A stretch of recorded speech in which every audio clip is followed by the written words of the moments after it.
Discipline number 2. Narrating a moral vision and nourishing a culture of corresponding moral virtues through transformational leadership. I have already suggested that organizational visions should be inspired by moral horizons. Such horizons orientate organizations toward conceptions of the public good, and leaders should therefore seek to develop visionary narratives that inspire a culture of moral virtues which corresponds to the organization's conceptions of the common good. As I have suggested above, it is difficult to fight greed with fear alone. Leaders should therefore encourage co-workers to develop a moral vision for their life and for their work. This can be done through the classic practices of transformational leadership, which include inspiring motivation through storytelling and rituals that provide a common identity and inspire moral action. Ideal influence, which, as its best, is performed by moral role models, not only in front of, but also towards others.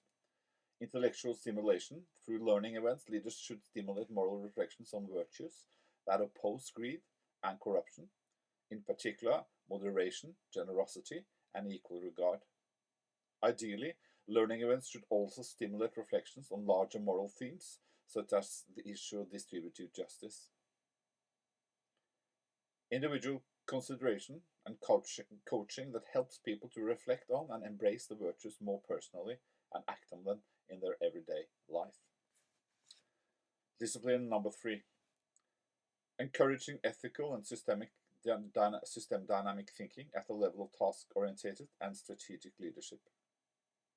If leaders and co-workers should move beyond moral intentions, they must also include a moral horizon in their strategic thinking and everyday work. There are several ways of doing this. One way is to train one's employees in a principle-based approach to strategy, as suggested by James O'Toole. From a theological perspective, one might suggest that principles should be understood within a visionary narrative framework. Within such a framework, one could also supplement principle-based models of ethics with more utilitarian ones. These will explore the internal and external consequences of the organization's strategies in light of some model of the greatest good for the greatest number. A system dynamic thinking that explores how organizations is interconnected with key elements in its context may be very helpful in this process. For this reason, leaders should nurture the discipline of system thinking at every level of the organization. This will also be beneficial in terms of avoiding the short-term strategies that may lead the organization to fall. Moreover, system dynamic thinking is also advantageous in terms of designing a sustainable incentive system that seeks to integrate self-interest and solidarity. Discipline number 4. Developing and sustaining systems that reward integrity and punishes greed and corruption. So far, I have suggested that organizational leaders should model morally transforming practices, but this is not enough.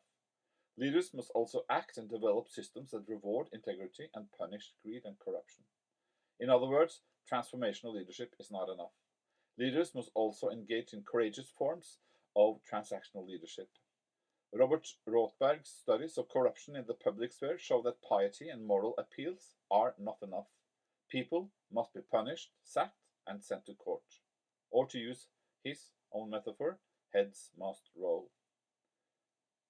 Ben Heinemann makes the interesting suggestion that leaders in multinational corporations should be compensated not only for performance, but also for performance with integrity.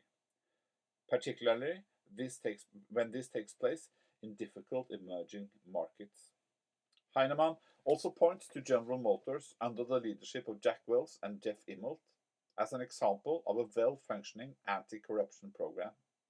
At the annual meeting of the senior leaders, the CEO would consistently state that the corporation was built on performance with integrity and that there would be no cutting of corners for commercial reasons. Moreover, each leader in the room would be held personally accountable, and it was made clear that one strike was enough to be cut off.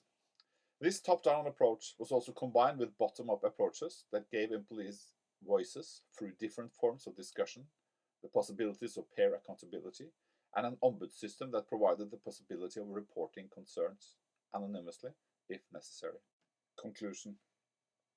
Interestingly, it is the last discipline that perhaps comes closest to the traditional idea that greed is more than a moral failure. It is a mortal sin with devastating consequences. In this study, I've tried to show that greed is indeed destructive and that it may damage visionary as well as strategic and relational organizational leadership. It follows that leadership is more than creating results. It is also boundary making and a struggle to protect what we value from those destructive forces that threaten to obliterate them. This chapter has hopefully shown that the Christian tradition may provide important resources in this battle.